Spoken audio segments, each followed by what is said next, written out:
This might be a highly unpopular opinion, but one of the biggest things that keeps people stuck from achieving their goals with ADHD, it's not the ADHD, it's the identity they build around it. Because the moment that you believe, oh, I'm not inconsistent, I can't stick to anything, I always struggle, your brain starts to believe that to be true and perform that role out for you. And there is some psychology behind this, so I'm going to go into that today, because if you are new, you might not realise that I actually have a psychology degree, and because I'm like 40 grand in debt, I think I might as well start to use it. So this is what today's episode is going to all be about. And if you are interested in the mindset psychology behind ADHD, I do cover this more in the context of health, fitness and food, but I do cover it in other areas as well. So just make sure that you have hit subscribe, you connect with me, and I can give you more exciting nerdy knowledge bombs on that.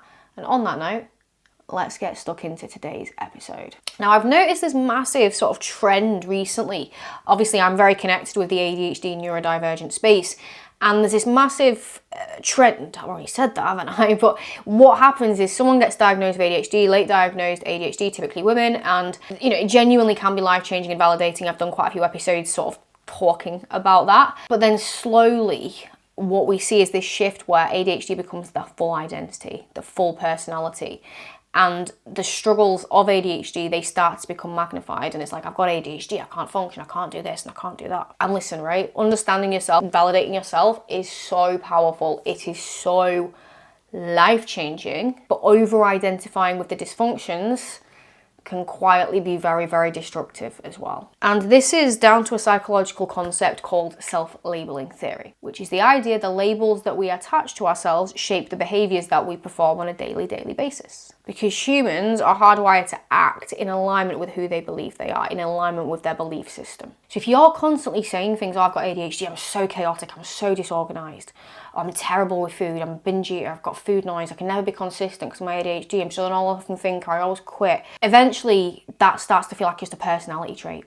Eventually, that starts to feel part of your biological makeup of who you are, because it becomes part of your identity. Someone gets diagnosed with ADHD and they start to see all of these content creators and people talking about the struggles, they start to identify with them because I identify as ADHD, that's my identity.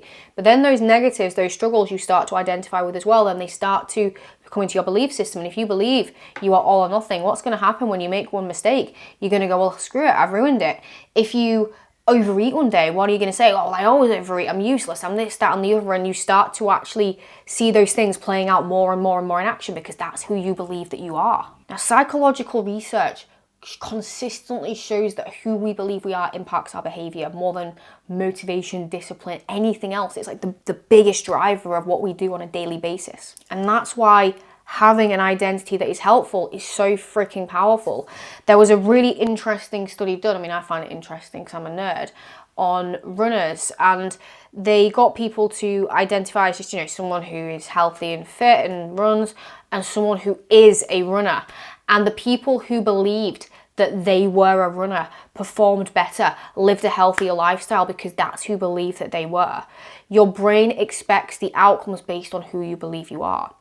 So you can use that to shape your success, but you can obviously also see how that can very easily shape failures and shape hardships for you. And before you're starting to think, oh, Lucy, do you not understand ADHD? I thought you were an ADHD coach. Look, ADHD is very real, and the struggles with it are very real. Executive dysfunction is a pain in the arse.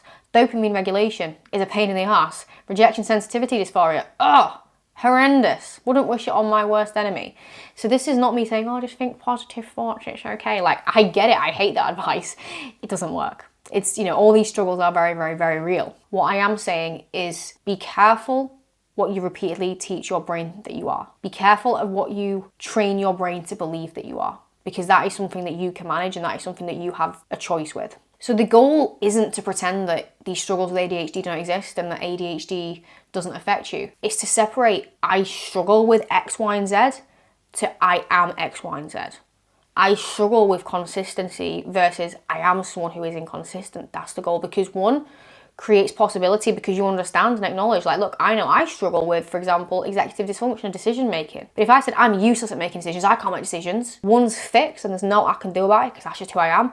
One is something that I acknowledge I find hard and I can do something about it. I can find a solution to make it easier for myself. And that is very true, me and my decision making.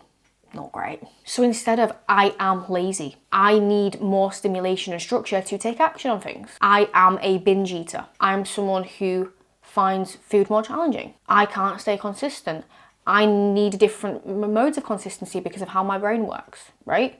Completely different feel, even though you're saying the same thing. Your brain is constantly listening to what you're repeating to yourself up here. And if every thought that you're having is feeding this narrative of I can't do things or things are impossible because I've got ADHD, you're defeated before you've even begun. And I don't want that for you, because I fundamentally believe that everyone with ADHD can achieve amazing things. Why are the most successful entrepreneurs and business owners and celebrities, like, why do they have ADHD? Because when you leverage it well, you can achieve great things. Great being taking over the world with your business idea.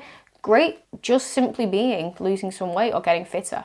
So yes, understand that your brain works differently. Yes, understand the hardships that come with ADHD. But support your brain. Learn to work with your brain. Don't build a permanent identity around being broken and useless.